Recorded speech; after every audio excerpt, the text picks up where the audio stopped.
Encore un match difficile. Bienvenue tout le monde, j'espère que vous allez bien.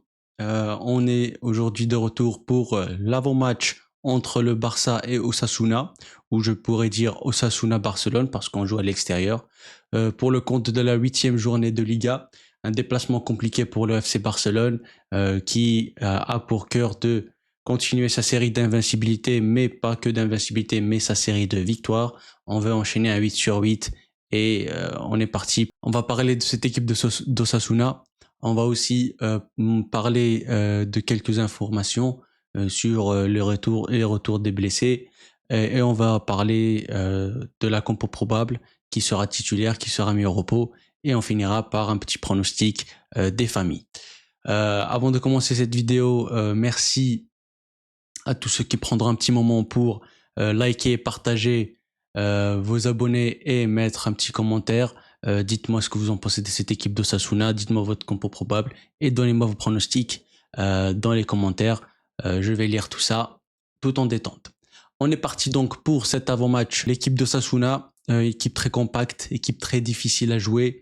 Elle joue bien au ballon, elle est très bonne défensivement, surtout à domicile, parce que Osasuna a 11 points. Et sur ces 11 points qu'ils ont accumulés, 10 d'entre eux sont venus de matchs à domicile. Donc, c'est-à-dire que c'est pour dire que ce match va être très compliqué pour le FC Barcelone, comme les dernières années du coup. Et ils sont très très difficiles à bouger à domicile. C'est généralement des déplacements assez compliqués pour le FC Barcelone. Et celui-là ne sera pas différent. Équipe d'Osasuna, ils jouent bien au ballon. Ils sont moins chiants que Getafe, on va pas se cacher, mais c'est quand même un match piège, un match difficile. Il faut quand même être prêt. Donc c'était tout pour cette équipe de Sasuna. On va pas passer 100 000 ans sur cette équipe. Donc on revient au plus important, notre équipe du FC Barcelone. D'ailleurs, dites-moi ce que vous pensez de ce maillot. Je viens de l'avoir aujourd'hui, donc je me suis dit voilà. Dites-moi ce que vous en pensez. Cette équipe d'Osasuna, donc très relou à jouer, mais pas comme Getafe. On passe donc pour l'équipe du FC Barcelone, équipe du FC Barcelone qui va enchaîner un 8e succès d'affilée. Hansi Flick a pour mission de gagner ce match, mais avec aussi bien sûr, comme d'habitude, en sortir avec le moins de blessés possible, si ce n'est aucun blessé. On espère aucun blessé dans ce match.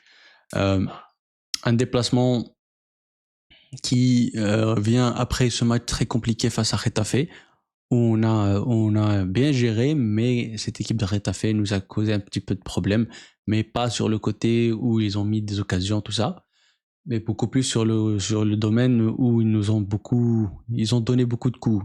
Les joueurs du Barça ont pris beaucoup de coups, et certains pourraient être mis au repos pour récupérer à 100% et pour éviter toute blessure, toute possibilité de blessure. Donc, la compo probable pour cette équipe du FC Barcelone, on commence avec Ter Stegen, Ter Stegen est blessé, bon rétablissement à lui encore une fois. On commence avec Iñaki Peña dans les buts. Iñaki Peña qui a été encensé par Hansi Flick en conférence de presse. Le coach catalan lui a donné sa confiance et dit qu'il a fait des bons entraînements et il est revenu sur son clean sheet face à Getafe. Disons que un clean sheet est toujours très important pour la confiance d'un gardien de but. C'est ce que j'ai dit lors du débrief. Donc Iñaki Peña au cage. Défense centrale, je dirais Cubarsí, mais avec Sergi Dominguez. Inigo Martinez, on se souvient lors du match de Getafe, a reçu un petit coup en fin de match. Il a boité un petit peu. On pensait qu'il était blessé, mais heureusement, ce n'est pas le cas. Donc, je pense qu'il sera mis au repos aujourd'hui. Déjà, il a enchaîné tous les matchs du FC Barcelone depuis le début de la saison. Donc, c'est peut-être le moment pour lui de se reposer un petit peu. Voilà, ça ne lui fera pas de mal. Pour les latéraux, je mets Baldé côté gauche. Baldé qui sort d'un très bon match face à Getafe, il a été excellent. Sur le côté droit, je mets Jules Koundé. Jules Koundé, très très bon pour ce début de saison, c'est l'un des meilleurs latérales droits du monde actuellement. Je dis bien actuellement. Petite anecdote sur Jules Koundé après le match face à Getafe. C'était supposé être une séance de récupération pour l'entraînement, c'était censé être une séance de récupération pour les joueurs qui ont joué. Mais d'après Hansi Flick en conférence de presse, Jules Koundé a insisté à faire part de l'entraînement collectif. Il n'a pas voulu se reposer. C'est vraiment une machine, c'est ce qui montre son professionnalisme immense. J'apprécie énormément ces gestes de Jules Koundé. J'espère qu'il continuera ainsi, qu'il nous fera une très très belle saison. Et bon, dans tous les cas, il est très bien parti. Donc pour le milieu de terrain double pivot, on va mettre Casado Pedri. On reviendra sur Casado Pedri après Casado Eric Garcia et Eric Garcia Pedri. On va retrouver le double pivot titulaire depuis maintenant quelques matchs au FC Barcelone, donc Pedri et Casado. Les deux ont fait Pedri est entré et s'est reposé lors du match face à Getafe, il est entré en fin de match.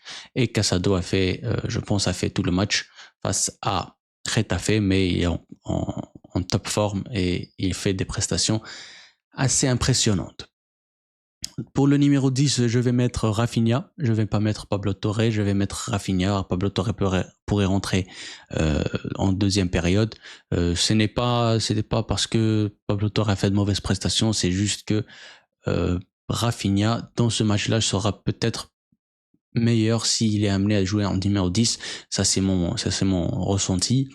Et il y a une autre raison. On va revenir un tout petit peu dans quelques instants. Rafinha numéro 10, Rafinha très bon, Rafinha qui sera capitaine encore une fois, bien mérité pour lui, qui fera, j'espère, un bon match. Il continuera sur la lancée de ce qu'il propose depuis le début de la saison. Sur le côté droit de l'attaque, on mettra bien sûr Lamine Yamal. Lamine Yamal qui est le meilleur joueur du championnat actuellement, sans aucun doute. Pour moi, il est le meilleur joueur du championnat actuellement. Il fait des prestations magnifiques. Lors du dernier match, il s'est un peu préservé, il n'a pas trop risqué, mais je pense que c'était une stratégie pour s'économiser un peu, pour pas tout donner et risquer une blessure. Donc, il sera titulaire lors du match de demain soir. Sur le côté gauche, c'est là que viendra ma petite surprise. Sur le côté gauche, je vais mettre Ansu Fati titulaire. Oui, Ansu Fati, je sais qu'il n'est pas rentré lors des 2 derniers matchs. Il n'a pas joué une minute lors des 2 derniers matchs. Circonstances ont fait que. Mais pour ce match de Sasuna, je pense que c'est vraiment le moment qu'il prenne sa chance. Hansi Flick va lui donner une chance et j'espère qu'il va la saisir. J'espère qu'il va faire un très bon match. J'espère qu'il va marquer. J'espère qu'il va montrer toutes ses qualités et montrer à Hansi Flick qu'il est vraiment de retour et qu'il est un prétendant sérieux à être titulaire. Ce qui va donner un casse-tête pour un entraîneur, mais le casse-tête d'un entraîneur pour choisir qui jouera et qui sera titulaire et qui sera mis sur le banc dans un effectif comme le FC Barcelone veut dire que l'effectif est bien fourni, l'effectif est il y a plein d'options pour lui, il y a plein de joueurs qui peuvent amener à être titulaire et sans problème. Il n'y aura pas de déséquilibre. Et pour finir, le numéro 9, ce sera bien sûr Lewandowski. Lewandowski, buteur victorieux lors du match face à Getafe. 7 buts en 7 matchs. J'espère que ce sera 8 buts en 8 matchs ou peut-être plus.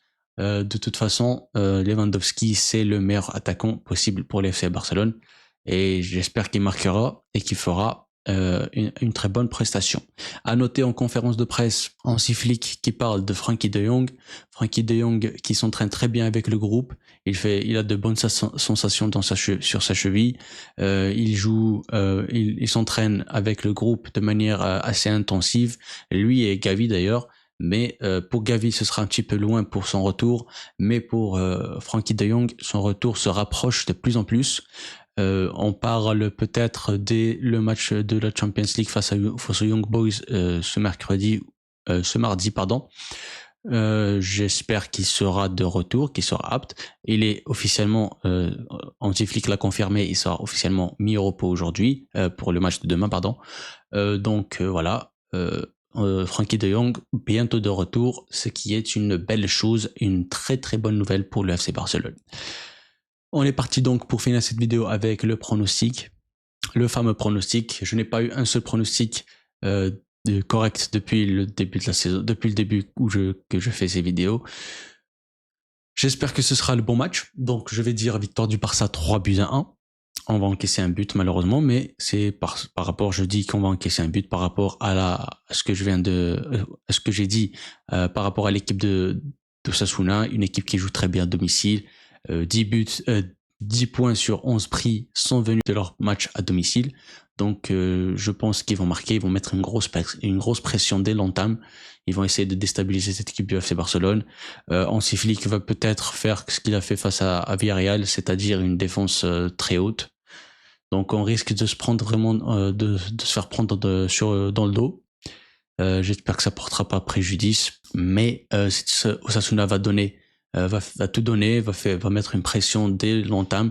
Et pour le FC Barcelone, la stratégie sera peut-être d'essayer d'être solide pendant ces moments de pression et peut-être et ensuite petit à petit rentrer dans le match et essayer de marquer le plus vite possible pour essayer d'affaiblir cette équipe d'Osasuna mentalement.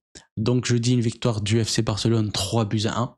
Je vais me lancer sur les buteurs, je me cache pas. Donc on sera sur Lewandowski buteur, on sera sur Rafinha buteur et on sera sur Pedri buteur. Pas de Lamine Yamal, pas de Ansu Fati, mais je prédis quand même une passe décisive de chacun. C'est-à-dire une passe décisive de Lamine Yamal et une passe décisive d'Ansu Fati. Pour les 3 buteurs que je vais répéter encore une fois, seront Lewandowski, Rafinha et Pedri González. Donc c'est terminé pour cette vidéo, j'espère qu'elle vous a plu. Dites-moi en commentaire qui sera titulaire, peut-être Ansu Fati. Est-ce que vous pensez qu'Ansu Fati sera titulaire ou pas? Quel est votre score? Donnez-moi votre score en commentaire. Si vous avez d'autres arguments à donner par rapport à cette équipe d'Osasuna ou par rapport à cette équipe du FC Barcelone, qui sera votre 11 probable, dites-moi tout en commentaire, je vais vous lire en commentaire. Dites-moi ce que vous pensez de ce maillot. C'est le 2e maillot du FC Barcelone. Portez-vous bien sur ce, portez-vous bien, passez une bonne journée, une bonne soirée, peu importe. Et Visca le Barça, toujours. Allez, ciao.